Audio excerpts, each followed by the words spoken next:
At Sunday lunch, my sister's son pointed and said, "Mom says you're selfish." Everyone clapped. I smiled and said, "Then she won't miss the $6,000 I deposit for her every month." She froze mid-laugh, eyes wide. My sister's son Logan said it, but it could just as easily have come straight from Megan's mouth. We were halfway through dinner. My sister Megan showed up 40 minutes late, wearing sunglasses and carrying a Louis Vuitton bag that I recognized from my closet 5 years ago. Her son Logan, 8 years old, said loudly and clearly, "Mommy says you're selfish." And the whole damn table laughed. Not awkward laughter.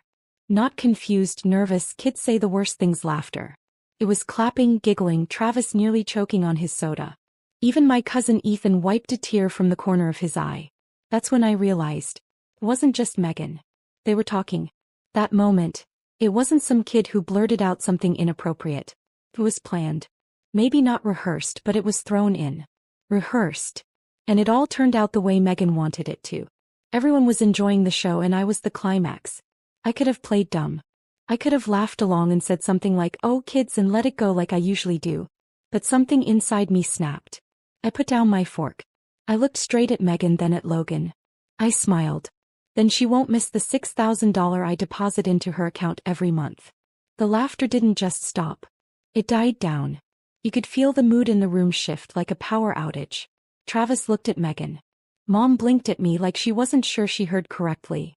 Logan looked around the table, confused, probably wondering why his little climax had turned into a funeral.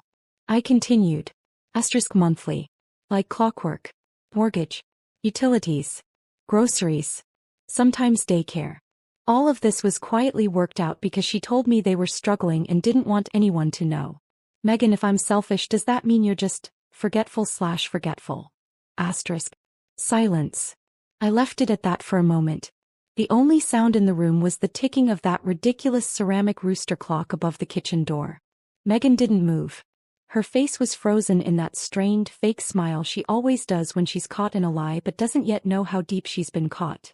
Then Aunt Janice, bless her heart, asked if it was true. And not gently. She sounded angry.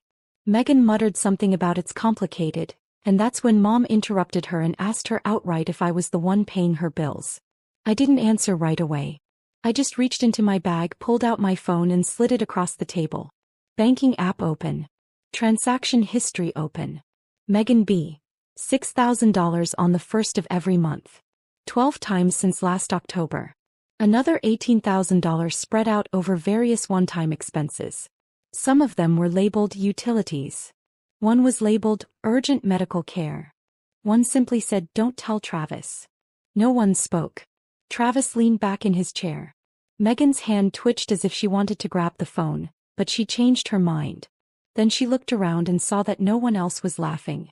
That's when she did what she always did when she lost. She started to make noise. "I'm sick of this shit," she said suddenly, her voice sharp and shaky. I'm sick of everyone acting like Olivia's some kind of saint. He's not. She does it to feel superior. It's controlling. She buys loyalty. She's manipulative, cold, and Mom told her to stop.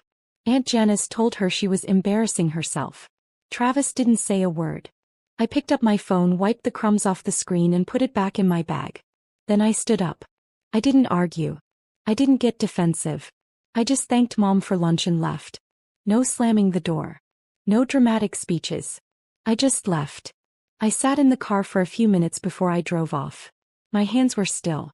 I didn't feel anything. No anger. No relief. Not even sadness. It's just over. And for the first time in over a year, I turned off automatic payments. No more $6,000. No more saving Megan from herself. Let her talk. Let them laugh. Let them see what happens without me. The next morning I had 15 missed calls. 9 from Megan. 2 from Mom. 1 from Travis. 3 unknown numbers. Probably relatives who suddenly found their voice. I didn't answer a single one.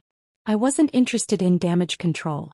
I wasn't in the mood for explanations or fake apologies. Instead, I opened my laptop and forwarded every bank statement, every receipt, every email confirmation for the payments I'd made on Megan's behalf to my mother.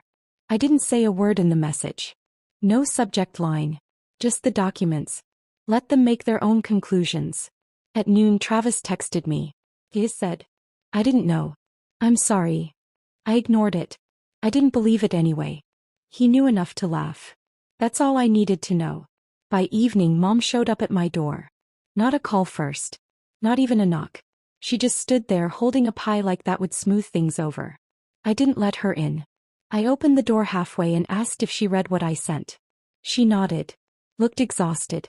Then she said something that stuck with me. She told us you'd cut her off because she wouldn't lend you money. That stopped me. Because it wasn't just a lie. It was a rewriting of everything. She had painted herself as the generous one.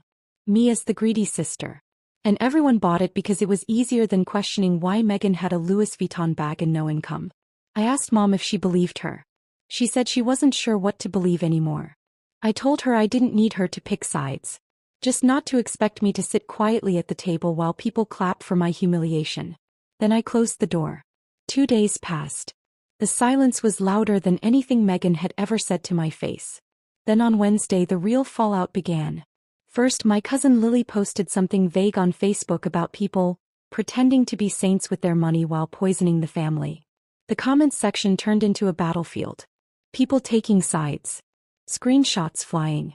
Someone even posted the bank transfers I'd sent Megan. I didn't. I guess Mom did. Or Travis. Then came the text from people I hadn't heard from in years. Cousins I barely saw at weddings. Old friends of Megan's asking if it was true. Saying they always knew something was off. And then the call from Megan. I didn't answer. She called again. Then again. 6 times in 1 hour. The 7th time I picked up. She didn't say hello. She just said, "You've ruined my life." I told her she did that herself. She said she was being harassed. That Travis's family had found out everything. That he was staying at a hotel.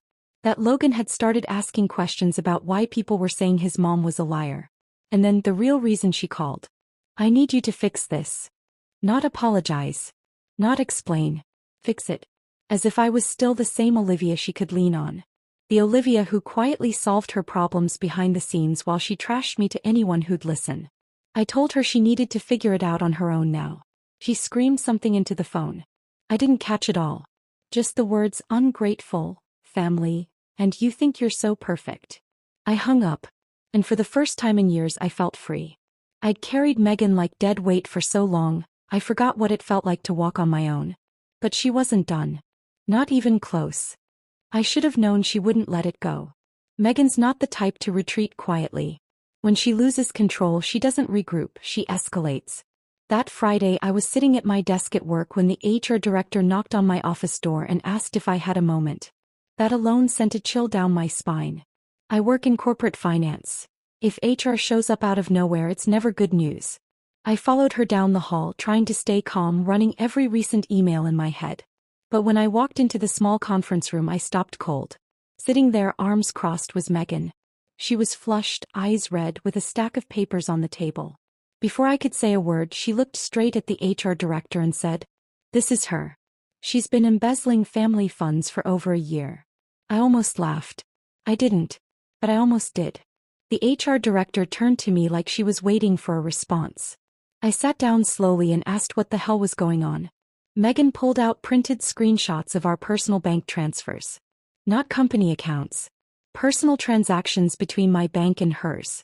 She had scribbled notes in red pen like some deranged detective, arrows pointing to amounts, lines under memo sections that said things like "for rent" and "utilities." She said I'd been funneling money through my job's vendor accounts to clean it and launder it into her name. The HR director looked visibly uncomfortable. She told Megan this was a family matter, and unless there was evidence tied to the company, there was nothing to investigate. Megan stood up and said, "She's hiding the evidence. She's covering her tracks. That's what she does." I didn't say anything. I didn't have to.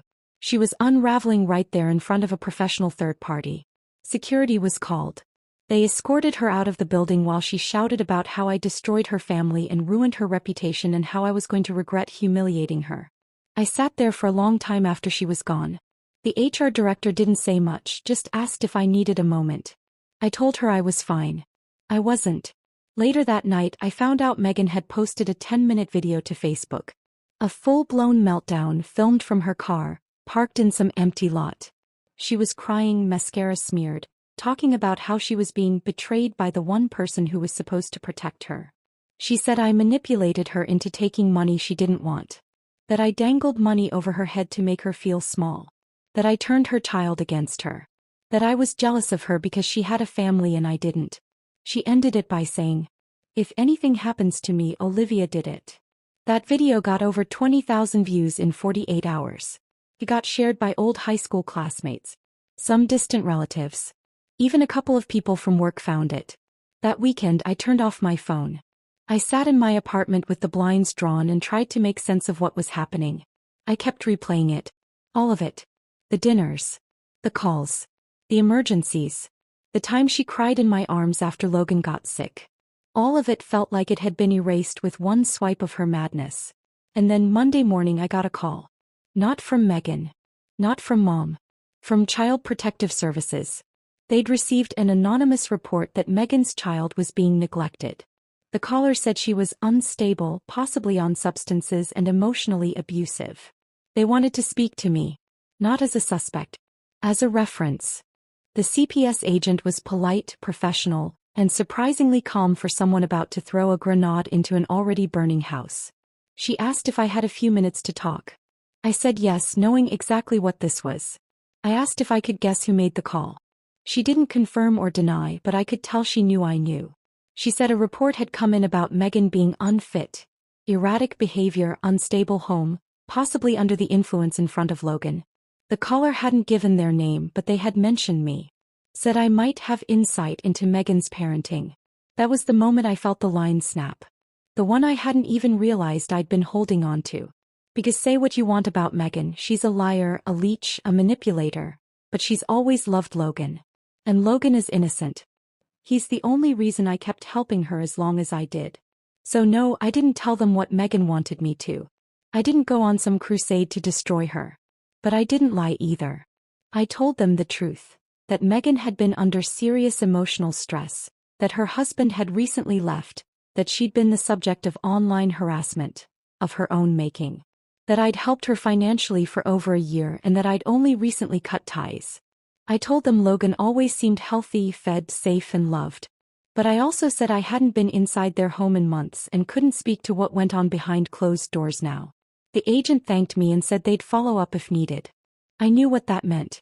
They'd already decided to check in on her in person. And sure enough, by Tuesday afternoon Megan was back at it. This time it was a series of Instagram stories. Her sitting in her kitchen, red-eyed, holding Logan like a human shield, saying someone evil and jealous was trying to get her child taken away. And then straight to the camera. "Olivia, I hope you're happy. You finally got what you wanted. You poisoned my life, my family, and now you're going after my son." By that night I had voicemails from people I hadn't seen in a decade. Some of them threatening. Some begging me to make peace. One from an old friend of Megan's telling me she was spiraling and might hurt herself. I didn't respond. I couldn't. Every time I reached out in the past I made things worse. And this time it wasn't just about drama. It was about a kid. But here's the thing. People started turning. Not just silently. Loudly. Aunt Janice posted screenshots of the original bank transfers to her own Facebook page, tagging Megan. She wrote, "You called Olivia selfish while she was keeping your lights on. The truth always comes out." Travis broke his silence too. He posted a long message, clearly written with the help of a lawyer, saying he was deeply concerned for Logan and that Megan was not currently in a state to manage this level of stress without support. He confirmed he had left the house voluntarily. That Megan had refused therapy. That he had proof of her threats against me. That's when the tide shifted. Suddenly people weren't laughing at Logan's little comment at lunch. They were asking why Megan let her son be used like that. Why she was trying to drag her sister through the mud after a year of private support. Even Mom, who'd been weirdly neutral through all of it, finally snapped. She posted a single sentence to our family group chat. Just one. "You owe your sister an apology before you lose her forever." Megan didn't respond. But she didn't need to. Because 3 days later she showed up at my door. And she brought Logan with her. It was just after 8 p.m. when I heard the knock. Not a text. Not a call. Just 3 slow knocks on the front door. I checked the peephole and froze. Megan holding Logan's hand. He was in his pajamas. She looked like she hadn't slept in days. Her hair was pulled back badly like she'd done it in the car. Logan was holding a stuffed animal, the same beat-up lion I bought him when he was 2. I opened the door halfway. Said nothing. She didn't ask to come in. She didn't even look up right away. Then she said, "I have nowhere to go." I looked at Logan. He looked exhausted. Not scared, just tired in a way a child shouldn't be. Like he'd been kept up too long by adult problems. I asked where Travis was. She said he'd taken a restraining order out that morning. I didn't say anything. I didn't even blink. Then she said something I'll never forget. "You won, bae. You win." She said it like I'd been playing a game. Like all of this, the lies, the public meltdowns, the humiliation at Sunday lunch, had been a competition I'd finally scored higher in. Like I wanted to beat her. Not just stop bleeding for her. I told her this wasn't about winning. She said, "Then what do you want?" I looked down at Logan and said the first honest thing I could. "I want him to be okay." Megan nodded. Fully. She knew I wasn't going to let him sleep in a car. Not him. I let them in. Just for the night. I made up the guest room and let Logan sleep there while Megan crashed on the couch. She didn't speak. Didn't cry. Just curled up under the blanket I handed her and stared at the ceiling like she was waiting for something to end. I didn't sleep. I sat at the kitchen table all night thinking. Because now this wasn't just a broken relationship.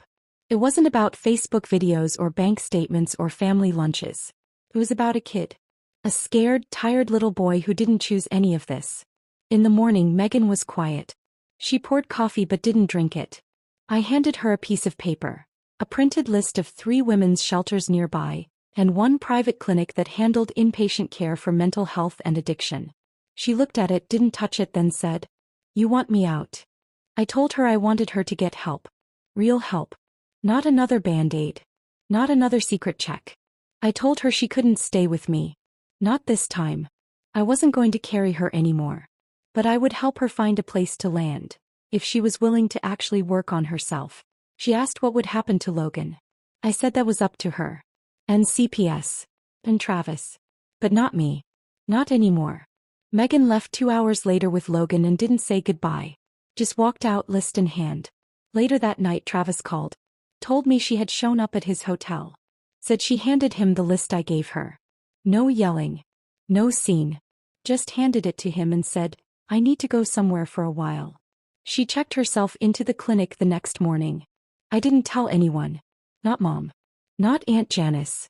No social media announcements. I just waited. It was the first adult thing Megan had done in years. And it only happened when she had absolutely no one left to fall on but herself. It's been 6 weeks. Megan's still at the clinic. I haven't visited, but Travis sends updates. Says she's actually trying this time. Therapy. Group work. Faith. The whole thing. Logan's with him full-time. He's doing better. Back in school. Plumber. He drew me a picture last week. Stick figures of me, him, and a lion. No Megan in the picture. I didn't ask why.